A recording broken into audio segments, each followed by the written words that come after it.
right, Christina? Waiting. 100 miles. How's the first 100 miles been, Christina? Amazing. I've learned seriously so much already. It's incredible, actually. So far we've had cats pee in the car, cats poop in the car. Poop on you. Poop on me.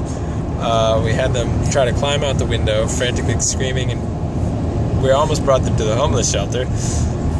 We almost gave up on the cats in the first 4 minutes. It wasn't going to work within 4 minutes, right? Is that right? It wasn't going to work.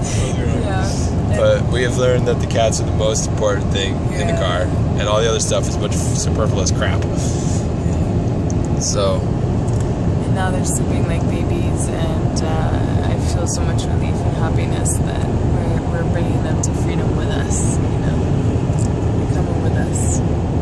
Yeah, we're definitely happy the cats are coming. So we made it through New York. We made it through New Jersey, I think. We just paid $360 for a toll.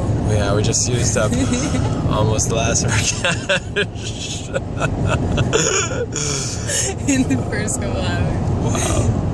Epic. This is so awesome. So we'll share more about our financial status later. But for now, thanks for joining us for the first 100 miles. Peace.